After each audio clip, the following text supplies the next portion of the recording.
Bihari. Jaya Gopi Jana Vallabha, Jaya Girivaradari, Jaya Girivaradari, Jaya Gopi Jana Vallabha, Jaya Girivaradari, Jaya Girivaradari. Jaya Yashodanandana, Jaya Brajajana Ranjana, Jaya Yashodanandana, Jaya Brajajana Ranjana, Yamuna Tira Vanachari, Munatira Vanachari, Jaya Radha Madhava, Jaya Kunja Bihari, Jaya Radha Madhava, Jaya Kunja Bihari, Jaya Sri Krishna Chaitanya, Prabhu Nityananda, Sri Advaita Gadadara, Srivasadi Gaur Bhakta Vrinda, Hare Krishna, Hare Krishna, Krishna Krishna, Hare Hare, Hare Rama, Hare Rama, Rama Rama, Hare Hare, Hare Krishna, Hare Krishna, Krishna Krishna, Hare Hare, Hare Rama, Hare Rama, Rama Rama, Hare Hare.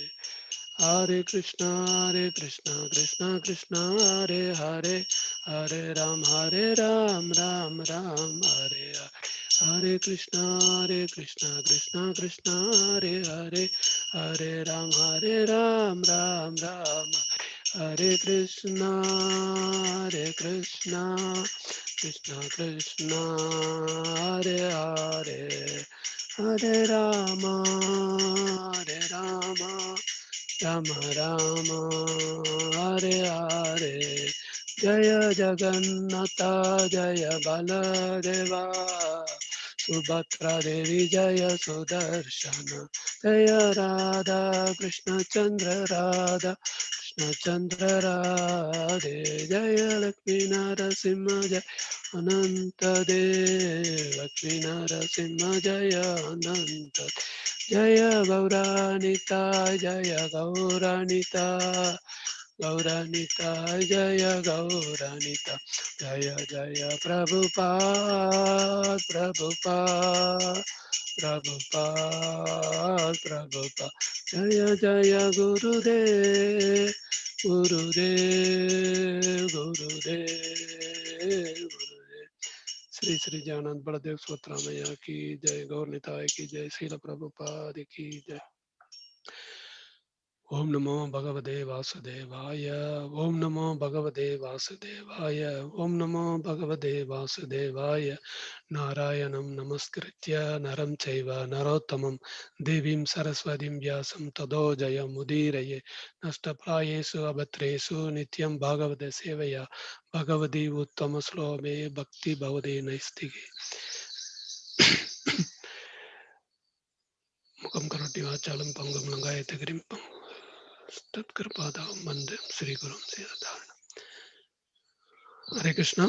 I welcome all of you for this Saturday morning Bhagavatam class. Today we are going to read from Srimad Bhagavatam, third canto, fourth chapter, and verse 35 and 36. I will just start sharing the verse. Prabhu, that I am not able to share the verses. Hare Krishna. Hare Krishna. Revati Nandan Prabhu.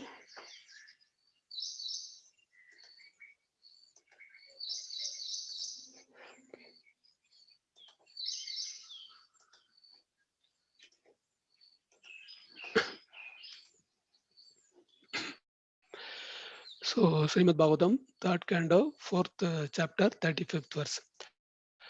Atmanam cha kuru shrestha Krishnena manaksheksitam dhyayan kate bhagavate rudoda prema vihvala. Atmanam cha kuru shrestha Krishnena manaksheksitam dhyayan kate bhagavate rudoda prema vihvala.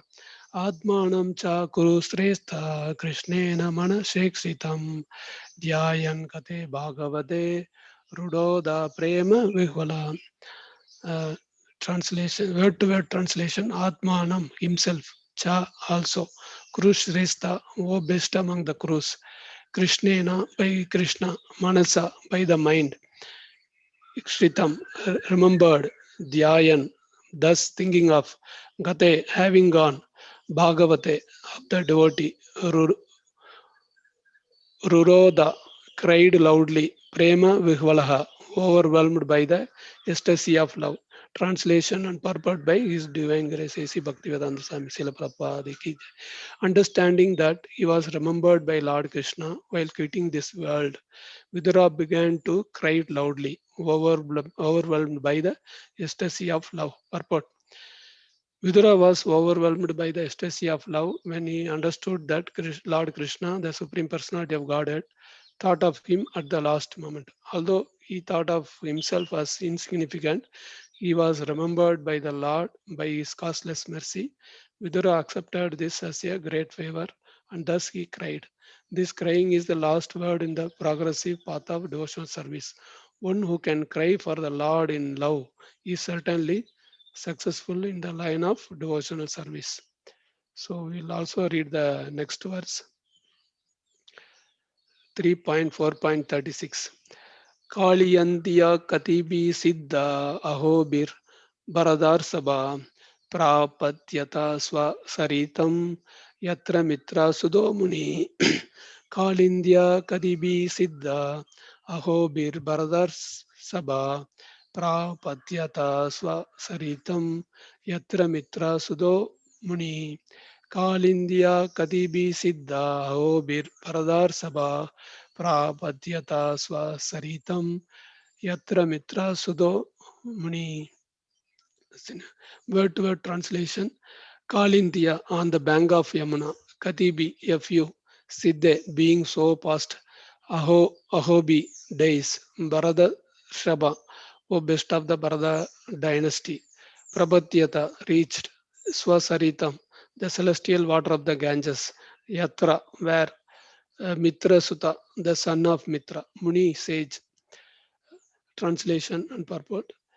After translation and purport by His Divine Grace A.C. Bhaktivedanta Swami Srila Prabhupada. After passing a few days on the bank of river Yamuna, Vidura, the self-realized soul, reached the bank of the Ganges where the great sage Maitreya was situated. So this verse ends the purport of third canto, fourth chapter, Srimad Bhagavatam, titled Vidura approached Maitreya.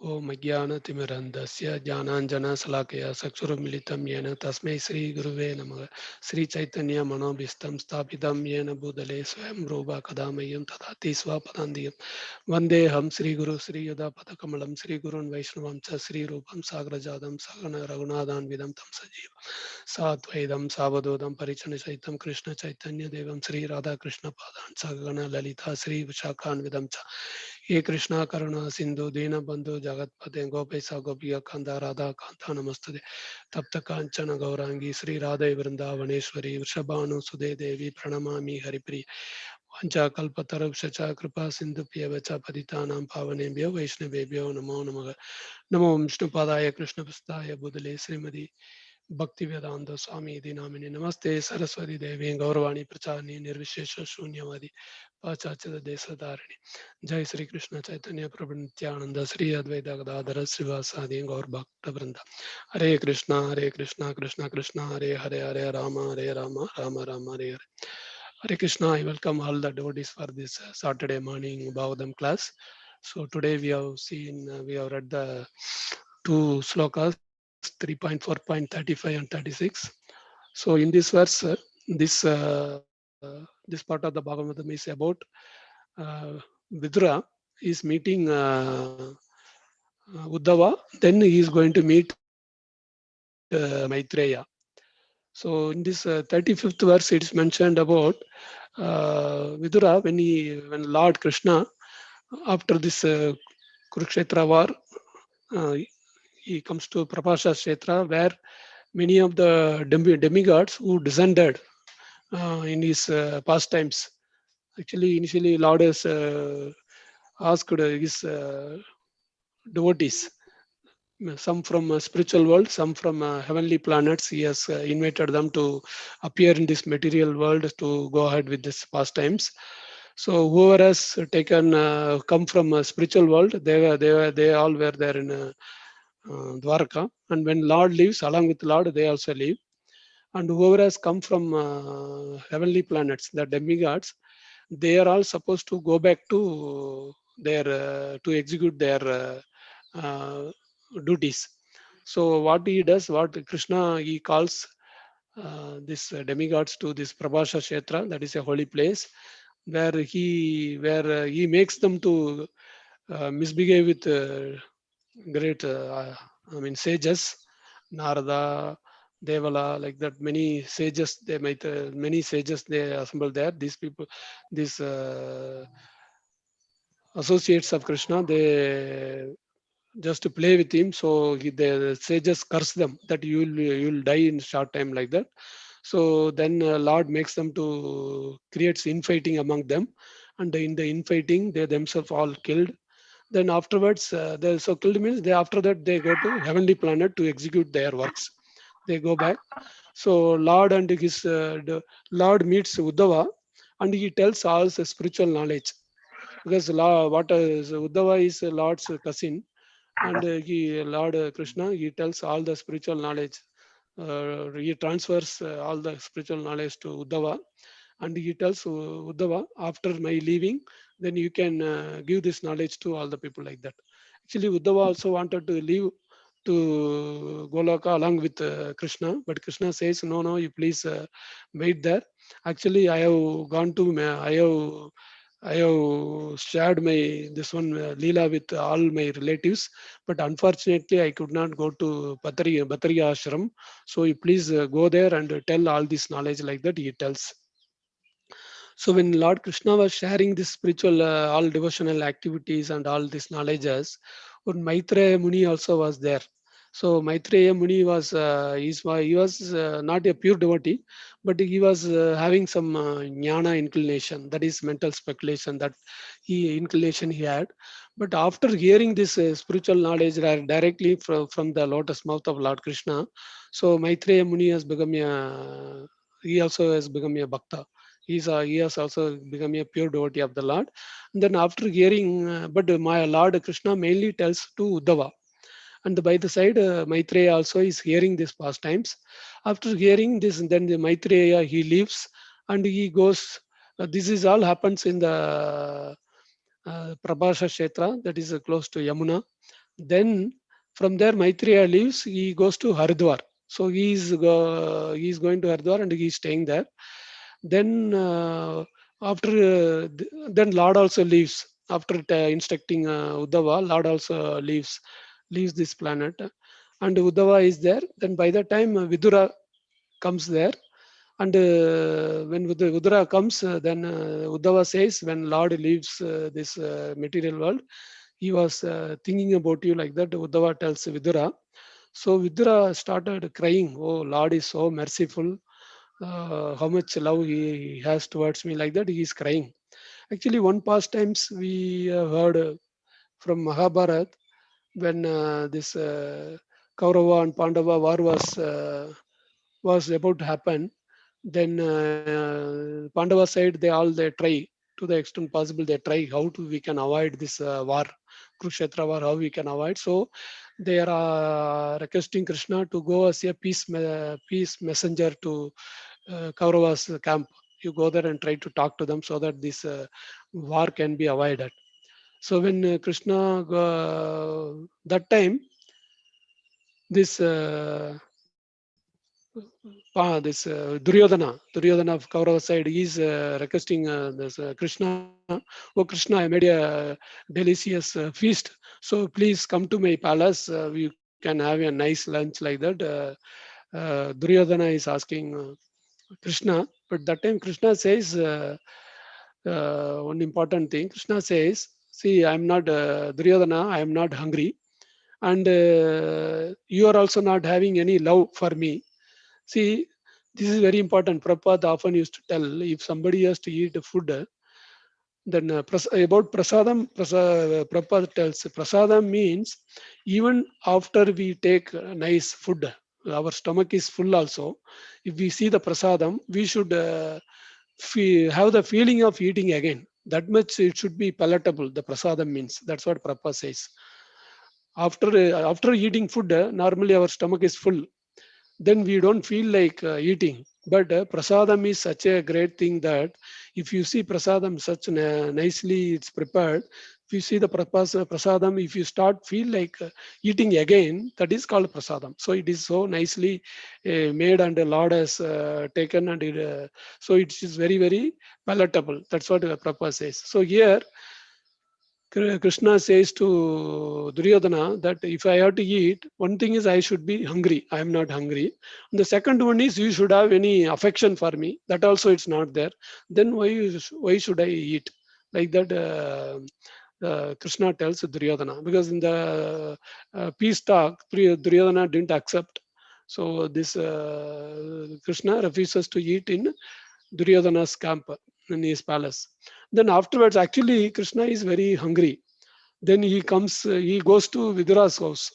When he goes to Vidura's house, actually Vidura was not there. Vidura's wife Vidurani was there. Then as soon as she sees Lord Krishna, she gets excited, and she wants to feed the Lord. Then the Lord also tells, "Oh Vidurani, Mataji, I am very hungry. You please give me some food," like that. He tells. Then immediately Vidurani, she takes a banana, and she is very excited. Lord has come down. The Vidura's house is very small hut. It is not a palace or something. It's very very simple hut. And as soon as Lord comes, she becomes surprised, and she becomes excited, and she takes banana, and she removes the skin, and the banana, instead of throwing the peel, she is throwing the banana and giving the peels to Lord. So Lord also, she has lot of love for the Lord. So Lord also, he starts eating that, because in Bhagavad Gita, Lord says, Patram Pushpam Phalam Tayam Yome Matya Prayachati. So one gives in love and devotion, this anything as boha, I will start eating. Like that he says. In Bhagavad Gita 9.26, Krishna says. So when she gives with, she has so much of love and devotion. So when she starts giving, so Krishna didn't even think whether it have to be, whatever is given, he eats. So instead of giving the banana, she gives the banana peels. Even that he was cherishing. He is eating very nicely. He is eating. Then that time Vidura comes. So Vidura had gone somewhere.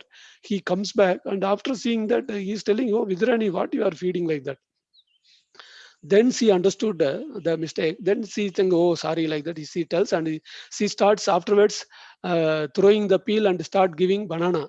So that time Krishna tells, this banana is not so tasty, but that banana peel was so tastier, like that he tells. From this what we can understand is, so whatever, see, because Vidurani earlier she was having so much love for the Lord, she didn't know what, I mean, whether she is giving a banana or the leaf. She simply started giving the peel. Even that he was relishing, Lord was relishing. But later she started giving this banana. That time Lord didn't feel that much tastier. So from this we can understand. So whatever is given to the Lord with so much love and devotion, then Lord releases that. So that is very important. So in our Krishna conscious life also, so we have to see, we have, when we come to this material world, we have so many desires and so many contamination inside us. So when we have so many bad things, impurities in our heart, then our activities cannot attract Krishna. So we have to purify our activities. That is very, very important. For purifying that only we do so many devotional activities. So this, our impurities, if you see, if we analyze our life, in our day-to-day life, many times we get lot of impulses, instincts, and in our heart there are a lot of impressions are there. Impressions means whenever we do an activity, that gets stored, that activity gets stored. Just like in a stone, if you make a mark, that mark will be there permanently. Same way, whatever activity we do, that gets stored in our heart. So that bad things, impurities also get stored. That's why in this life also we do that impure activity. So that has to be removed.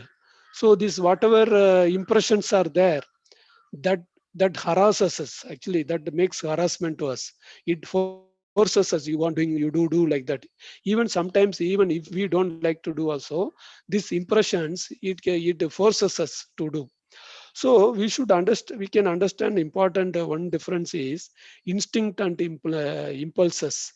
Instinct means this bodily response for a self-preservation. Bodily response for a self-preservation. That means suppose a gas stove is on, and if you go near that gas flame is there, by mistake if you touch, then you will get burnt, isn't it? So immediately we will remove the hand. When you feel the heat, immediately we remove the hand. That is called instinct. When you see a danger, immediately, the within seconds, I mean within a moment, we try to protect ourselves. That is called instincts. There are so many instincts. Suppose some fear is there, we are very, some darkness is there, we are very, very careful walking. And some heat, some fire is there, going near, we will not go very near, because that instinct, it tells no, it will damage to your body, like that. So that is instinct. Instinct is a programmed intelligence. So Lord has made the programming for us. These are the things bad, these are the things good, like that. So as soon as we go near danger, we come out of that. That is called instinct. And the impulses are the impressions stored in our heart. In so many millions of bodies, we have done so many impure activities. So since we have done so many times, these activities forces us. No, you you do that, like that. Our mind and senses. See, mind and senses, they only collect all information in this world, and our intelligence also stores the information about the activity. For example, if we see a nice idli sambar, so we would have relished it. So that impression is stored in our heart. So as soon as we see idli, sambar, and other things, then immediately we'll start thinking, oh, this will be very nice if we start eating, like that. So these are stored in our heart. So same way, bad activity, some activity give a lot of pleasure, eating, sleeping, that so many activities give pleasure. So that all impressions are stored in our heart. So as soon as when we come across about that object, sense objects, or that mind, in the mind, if that pleasurable things comes, then our mind and senses forces us to repeat those activities again and again. So this is some sort of harassment only for us. Many times when we start doing these spiritual activities, then we come to know that some activity we are not supposed to do. These activities are harmful to us. We understand. But even if we understand also, our mind and senses, they will not allow us to uh, not doing that activity. It will go on repeatedly. It will put a lot of pressure on us. You do it. It gives a lot of pleasure, like that. That is because that is like, suppose a criminal is there. A criminal is there, then the police will arrest them, isn't it? The police will arrest them and put behind bars. Same way, these pleasurable activities also, we when we do that, then the activity itself will arrest us. That is called maya. This is a pleasurable activities, they are called maya. They arrest us. So even if we don't want to do also, it will not leave. Just like a thief is arrested, these bad active impure activities, it arrests us, and it makes us to do repeatedly that activity. Sometimes even if you don't like to do also, it will not leave us. So that will go on forcing us to do. So these impulses are always counterprotective. Counterproductive. It will not protect us. It will damage our health, our mind, everything. So these things these things we should start understanding. When we start doing these spiritual activities, we can come to know what is impulse and what is instinct. And a good intelligent person is a one who knows the difference between instinct and impulse. Instinct means, as we discussed earlier, the momently it will come. Suppose some heat, very hot thing is there, immediately we get out of that place. That is a instinct. And the impulses are the thing, it comes from our mind. It goes on forcing us to do that. So as soon as we receive something, we should not start doing the activity. For example, we would have heard about this Newton. Newton, when he was sitting under a tree, an apple fall down. Yeah, apple from an apple tree started falling down. Many people, what normally they will do when an apple is there falls down, they will take it, they will wash it and eat it. But Newton, what he thought, why this apple is falling? He started analyzing why it is falling, who is making it to fall. Like that, he started analyzing. So whenever this impulse comes, so then he established that this law of gravity is there. See, just like so many millions of people, as soon as an apple falls from an apple tree, they just took it and they just eat and went away. That's all. So that is there is no thinking involved in that activity. If somebody starts thinking when some impulse comes, then we are in really the humanly platform. So that is very very important. So whenever we get an impulse, we should think: should we do or should we not do? So that is very very important quality for a human being. Without thinking, if we go on doing that activity based on impulse, that is an animalistic propensity. For example, if a dog is there, as soon as it sees a food, it will start eating. The dog will not analyze whether this food is for me, whether somebody asked me to eat it. Like that, it will not think. As soon as it sees the dog sees food, it will start eating, because that doesn't have the intelligence. I mean, dog also, of course, it has some intelligence, but it doesn't has the evolved intelligence. Whereas human beings, we have evolved intelligence. Evolved intelligence means to distinct, to know the differentiation between what is a right activity and what is a wrong activity. If we can discriminate, then we are really in human platform. See, many times in this world also we see there are so many activities are there, that is drinking liquor, meat eating, illicit relationships. These are all bad. If we understand that these are all bad, then we are we are in human platform. But if you don't even understand, simply we start doing just because it is available. Oh, liquor is available, go on drinking. Then non-veg, this meat is available, go on eating. Like that, if somebody is doing any activity without thinking, without involving any thinking process, that means our animalistic propensity is dominating. So that is very very important. A intelligent person is the one who knows the difference between what is right and wrong, and he also should have the determination to pursue the right activity. That is very important. So intelligent, as all of us know, intelligent means two things are there. One is discrimination, another one is determination. Discrimination means to know the difference between what is right and what is wrong, and the determination means doing the right activity. That is called determination. So this intelligence, when we start doing this spiritual activity, our intelligence starts sharp. I mean, it is becoming very stronger and stronger. When we start doing this spiritual activity, our intelligence becomes stronger.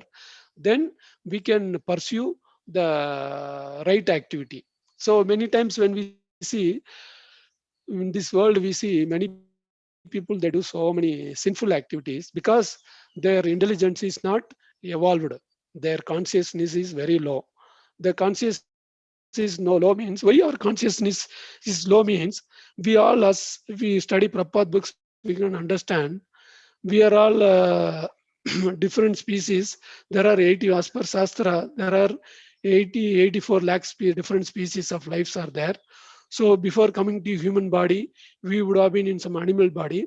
So in animal body, the intelligence is very, very less. The discrimination is very less. So what is right and wrong? A dog, you will never think. It will go on doing the things activity. As soon as it sees a mate, it will start doing it. And as soon as it sees see food, it will start eating. So the thinking is not there. So same way from a dog, animal's body, when we evolve and come to human body, this our consciousness is not that much evolved. So when we do this spiritual activity, our consciousness can elevate. I mean, it can evolve more. So we can advance ourselves. So before doing any activity, we can think whether it's correct or not. So a intelligent person is the one who knows before doing the activity whatever the consequence of that activity, whatever activity one wants to do, whether that activity is correct, what result it will give. If we can understand, then we are in the sattva guna. Sattva guna, as all of us would have heard about this three gunas: sattva guna, tama guna, and raja guna. These three gunas we would have heard. So if we are, when we do this devotional activity, normally human beings, they are in the mode of goodness and passion, tamaguna and rajaguna. Goodness, this passion and ignorance. Normally we are there. So when we consciously doing the right activity, right type of activity, then we come to mode of goodness. So when we are in mode of goodness, we can discriminate what is good, what is wrong, what is right and what is wrong. We can discriminate. After knowing the consequence of the activity, we can start doing the activity. So that is the importance of doing this spiritual activity. When we go on doing spiritual activity from tamaguna and rajaguna, our consciousness gets elevated to this sattva guna. That is goodness. See, many times when we start doing this Krishna conscious activity, we assume that our consciousness has evolved. It is not so unless we put lot of effort. Of course, by doing the Krishna conscious activity, there is some evolvement of consciousness is there, but we also should put lot of effort from our side. Many times we see even people, ordinary people, their consciousness is much evolved than a devotee we can see. Though we are doing devotional activities for many years, maybe 5 years, 10 years we are doing, still when we see ordinary person, his consciousness may be elevated. For example, he may not get angry, he may tolerate more provoking situations, and he is very humble. Like that, we can see many people like that. That in previous life they have practiced all these good qualities. That is that we should understand. So our consciousness also, there are different types of consciousness are there. Some of the times we say unconscious. Unconscious means even when chanting also, we chant the mantra, but we may not hear the mantra. We may be thinking about so many other things. Unconsciously, we'll be chanting so many rounds, isn't it? So that is unconsciously doing. Then conscious means we are aware that what activity we are doing. Now all of us are speaking or hearing this Bhagavatam. So we are consciously aware that we are talking or hearing. So this is conscious activity. Then this shrunk consciousness, it is told. Shrunk means our consciousness is very constricted, very, I mean, compressed. It is very not that much evolved. That means when our consciousness is very, shrunk, that time we are not bothered about other people. See, in this world so many people are suffering. Now corona is there, so many people, their salary is reduced, some people are sent out of the job, so many people are jobless, and some people they don't even had food also. All three times they don't even get food. So if somebody is thinking about all these things and they are bothered about these people, then our consciousness is expanded. Expanded means from shrunk means very close. Expanded means it becomes big. That means our heart is very large. People say no, large heart. Large heart means we can sense other people's pain and we can feel for them. That empathetic feeling, no, that is called expanded consciousness. See, in devotees, even in non-devotees also, many people they are bothered about this environment. If somewhere they are trying to cut some tree, immediately they will go and argue, no, no, you should not cut these trees like that. Some dog or some animals are some people are trying to kill or beat. These people, they cannot tolerate. If something happens to some animals, they think it is as if it is happening to me, like that. So such people are having the expanded consciousness. So this our consciousness also, it should come to that level. We should, our consciousness also should become expanded. Expanded means when others are in problem, we should feel for them. That is very important. Otherwise we will not progress much in spiritual activity, because this is all minimum expected as a human being. When because a dog, for example, if you see, Prabhupada often used to tell, a goat is there, the slaughterhouse fellow, the butcher, he goes on feeding so much of grass, whatever is that, one goat is going on eating the grass, the other goat is taken out in front of this goat and it is slaughtered, but this goat is very happily eating the grass. That means the consciousness is very, very shrunk. It is not able to think that next I am going to be slaughtered. Even that goat is not able to think. So that consciousness is, that is the problem with animal consciousness. Animal consciousness is, it is not bothered about what is happening to others and what will happen to me. That also the animal cannot imagine. That we can see in animals. The best example is these goats and even these chickens. What this they are slaughtering in the slaughterhouses. All these animals, if you see, the two things are there. One is he doesn't know the consequence. Why this fellow is feeding me this grass or whatever eatable things this fellow is giving? Why he is giving? That animal is not able to think. And so many animals are slaughtered in front of me, and next I am going to be slaughtered. The animal cannot even think. So that shows that the consciousness of the animal is very, very shrunk. Shrunk means very constricted. It has become very small. So if we also don't bother about others, and we also don't know about what will happen to my future, any activity when we do, a person in mode of goodness, he knows what is the consequence. Then he will do. So when we do this spiritual activity, we know that this meat eating, illicit relationship, then gambling, then these all liquor drinking, these all bad. We know these all will spoil our health, and it will also spoil our consciousness. We know that.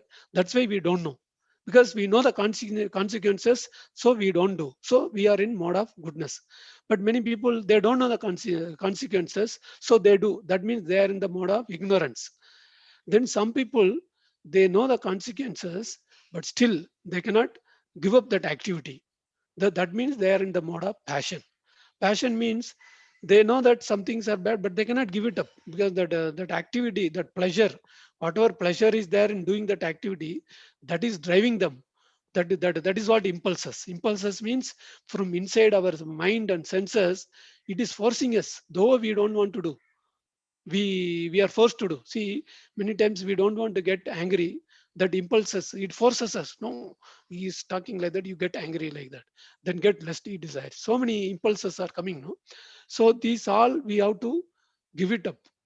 So we are now attached with all these things. This, if we analyze all these things in detail, we will wonder how our consciousness is very low like that. Because though we know all these knowledges are there, we have many activity we are not supposed to do.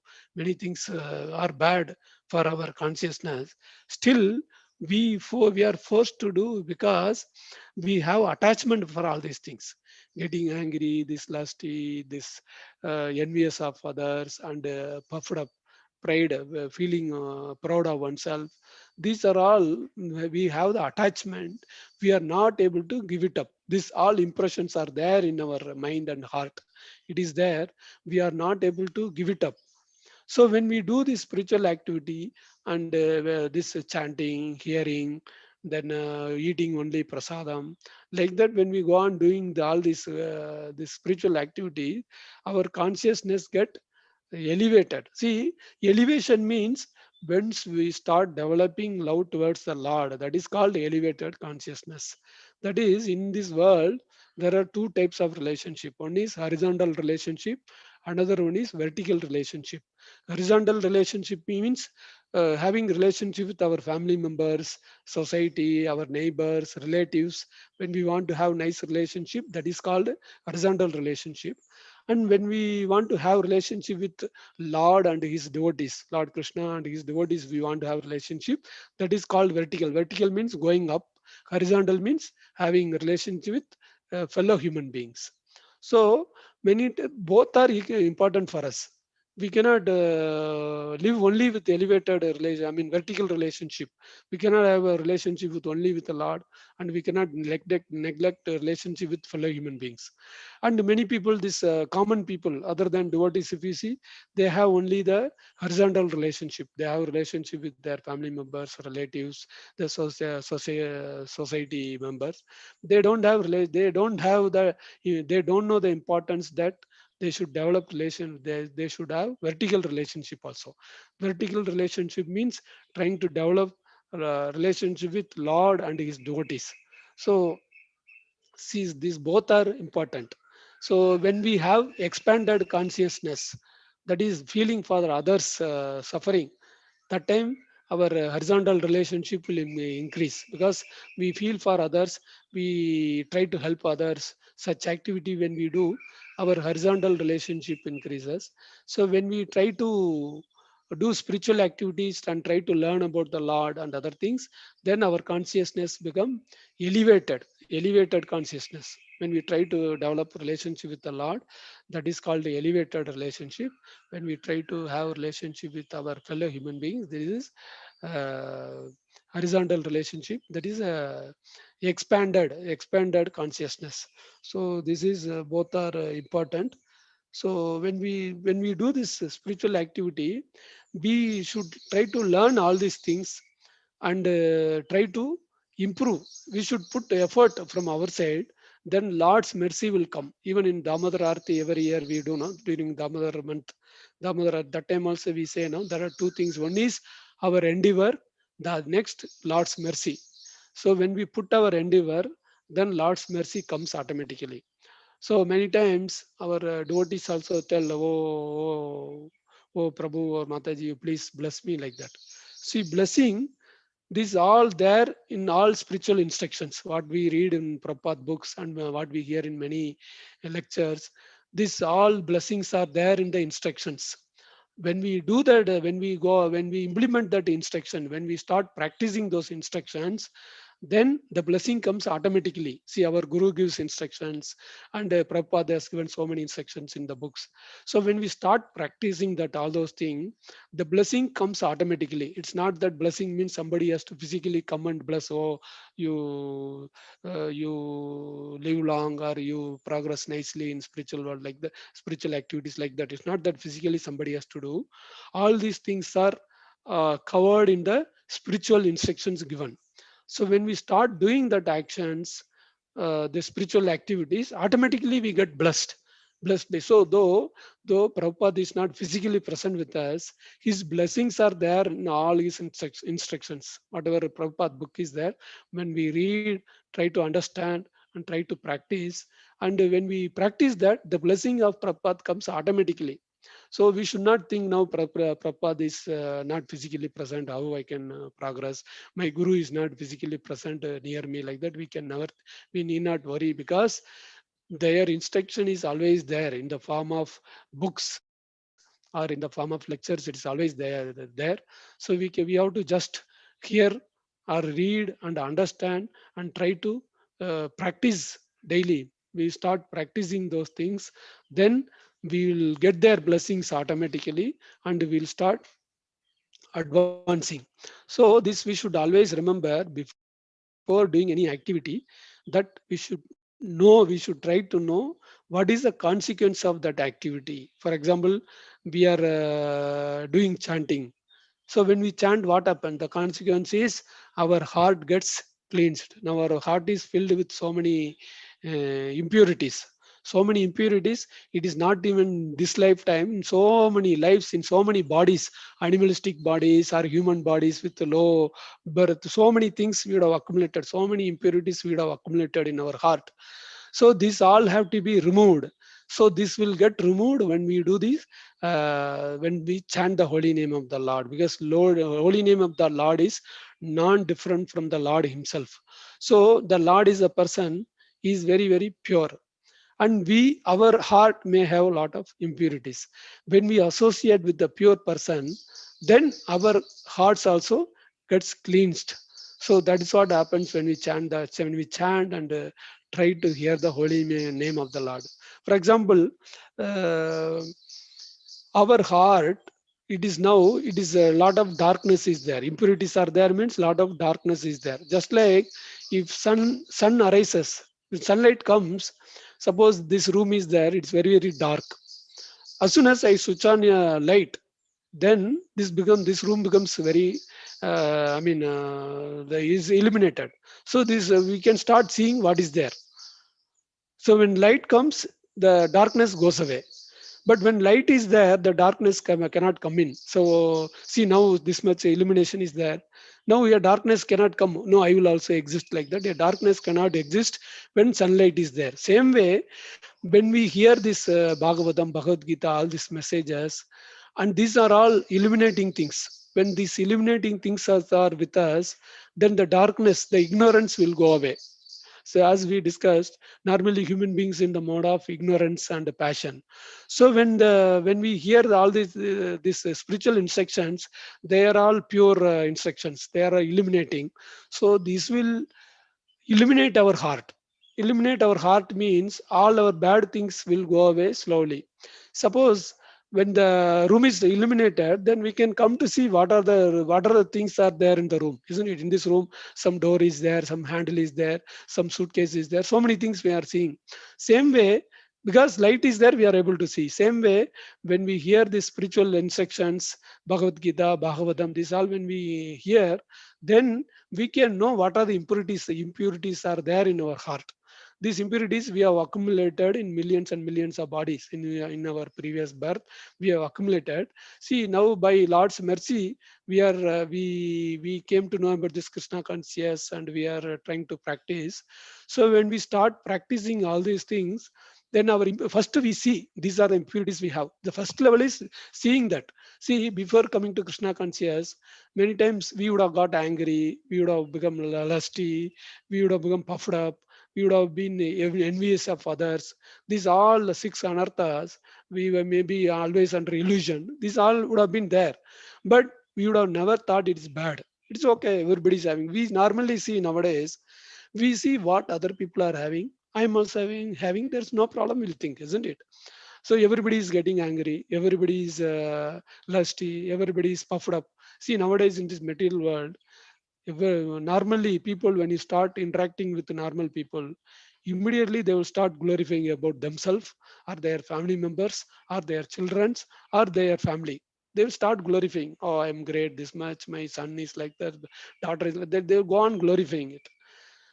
And when we associate with these people, then we also think this is good. Oh, I also should do like that. See, like that, the entire world is going on. Now, if you see 30, 40 years back, Indian people, they don't know what is pornography. They don't know what is illicit relationship. They don't know this much of meat eating. These many bad habits, Indian people were not knowing, because they were all, most of the people were living in village. They were all living a nice Vedic culture. Now once the TV and media, this all started coming, now whatever is happening in America, Europe, this all the things are every day we are able to see. Within a matter of second we can see all these things in our mobile or in TV. We see, when we see that, we see so many pleasurable things are there. So we see these Americans, they are all highly technologically advanced. They are doing all this activity and they are getting a lot of pleasure. Let me also do like that. Many people, Indian people also, they started doing it. Now if you see, 30, 40 years back, this diverse word itself was not there. I mean, they don't know what they were not. The once married, that's all finished. Their life, they will, whatever is, even some problem is there also, they will adjust, because life means always some problem will be there, some happiness will be there. People know that. How people were knowing, they were hearing from their elders. See, it's all like a parampara now. The parents will tell, the children will listen. Now in this generation, if we see, they will not hear. They will hear from media and the TV only. They will not have belief in what the parents tell, what the Vedic culture says, they will not have believe, because this American culture and European culture, it gives so much of pleasure, momentary pleasure it gives. So by seeing that, people think, if I do also, I will also get this much pleasure. Why should I waste my life? And everybody thinks this is the only life. Now people, the main problem with modern people is they think this is the only life. So when this is the only life, let me enjoy as much as possible. That is what they think. So that's why no men or women, they are not, most of them, if you see, they are not satisfied with one pair. They want to have experience many things, because they feel, they strongly believe that this is the only life. So if this is, when this is the only life, let me try to enjoy as much as possible. And this pleasure, all of us know, it's all momentary. It doesn't last more than a minute or more than some seconds, isn't it? All this pleasure, when we do that, these all these bad activities, it creates impressions in our heart, and it forces us to do repeatedly. See, all these people are entangled, they cannot get out of this activity, this sense gratification action. This is a sinful thing, mean we cannot get out of this activity. So again, they are forced to do again and again. And not only that, you will never get satisfied. That is the problem, you will never get satisfied. Again and again they will do, they will try different options, different thing they will try, still they will be frustrated. That's what happening in this world. See, people, they have so many pleasure, they experience so many pleasure, still no one can say that I am fully satisfied, then I will not do this activity again, like that nobody can say, because you can never get satisfied. So for this, Shastra gives another example. Suppose a ghee lamp is there, ghee lamp, very nicely it is glowing. So if you want to put up the ghee lamp, what we have to do? We have to stop supply of the ghee. So ghee is there, lamp is there. If you want to put up the lamp, we should stop supplying ghee. But if you go on pouring more and more ghee, what will happen? The lamp will go on, I mean, glowing very powerfully, isn't it? So that's what happened. This all this bad activity, they are like the light, that lamp light, no, whatever is there, that fire. In the fire, if you want to put off the fire, we should stop feeding the ghee. But this modern people, they think that the more I enjoy, I will get more, I mean, I can get out of that, like that they think. This is ignorance. See, people do most of the activity out of ignorance, because they don't have shastric knowledge. See, in the earlier days, the Vedic culture, people, they get the instruction from their parents. Their parents would have received the instruction from a sadhu. The sadhu will get instruction from Shastra. The Shastra comes from Lord himself. So Lord, when he has created these human beings and so many other living beings, he has also given the Shastra. The Shastras are the manual. How this human being, for animals, of course, there is no, this Shastra is not required, because animals cannot do any sinful activity. A lion is eating a deer, that is not a sinful activity, that is a natural duty, because a lion is supposed to eat a deer. There is no problem if a lion eats a deer. And you can always also see, no animal will get any heart attack or kidney failure. And animals also have same, whatever organs we have, kidney, this all heart, everything, whatever we have, animals also have. Okay, everything is animal also have, dog also has, cat also has, a deer also has, a lion also has. But we never see these animals has heart attack and this kidney failure, like that, because they don't do any sinful activity. Not they don't do, they can't do any sinful activities, because they do all dharmic activity. Dharmic activity means, what a lion is supposed to do, a lion is doing. What a deer is supposed to do, a deer is doing. What a cow is supposed to do, a cow is doing. But we are doing all sinful activity. We are supposed to have elevated consciousness, expanded consciousness. We should know what is right or wrong. We are given with free will. Yeah, animal doesn't have a free will. A dog, as soon as you feed a food, it doesn't have a free will to eat or not to eat. As soon as it sees, it will start eating. As soon as it sees a mate, it will start mating, because it doesn't have the free will.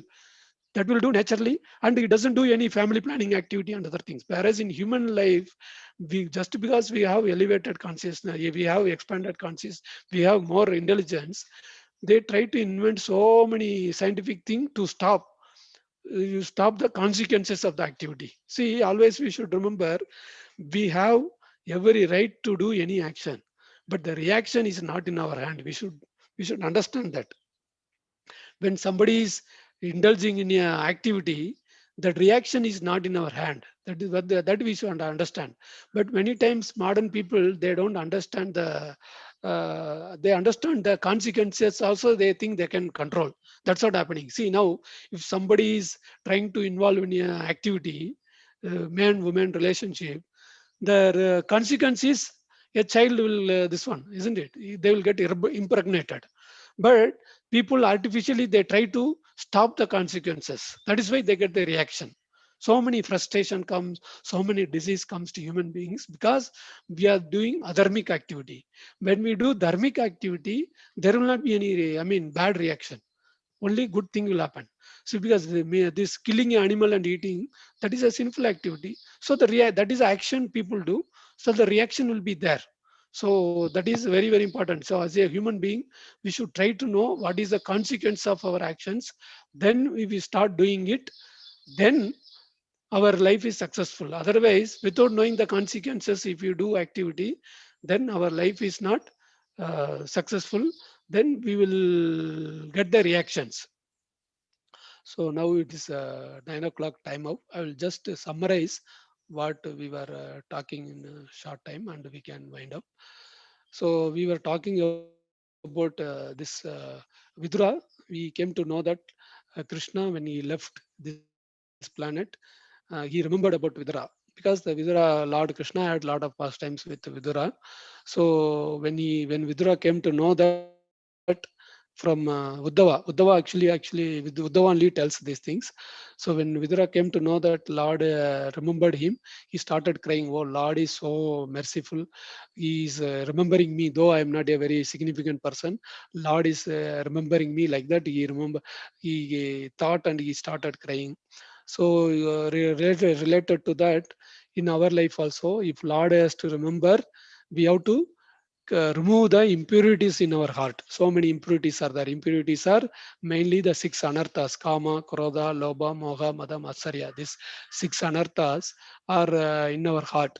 This first level is, we should understand that these things are not good for us. It is harming us. We should understand, and we should know how to remove these things. So Bhagavad Gita, Bhagavatam, so many, all this Shastra, it gives all knowledges. So when we hear these things, when we start practicing all these things, all these anarthas goes away slowly it goes away. Then our heart becomes pure. Once our heart is pure, then whatever spiritual activity we do also, Lord will like very much. Now also Lord will accept, there's no problem. But once when we do with pure heart, then the Lord will like very much. And once we become pure, then we are also eligible to go back to Godhead, where Lord is there. We can also go back. Till that, even a small tinge of desire is there, anarthas are there, we cannot get out of this world. So we should try to see what are the things are harming. Of course, by simply discussing with some non-devotees, you cannot get to know. If you hear from some lectures, if you read Shastra only, we'll know all this knowledge. Then when we start practicing all these things, then we can purify our heart.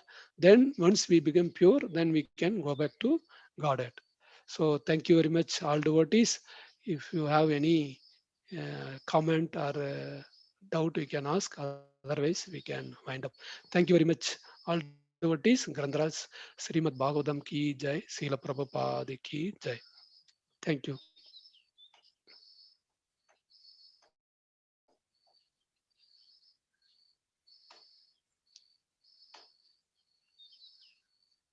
Revati Nandan Prabhu. Hare Krishna, Prabhu. Prabhu, we can end, Prabhu.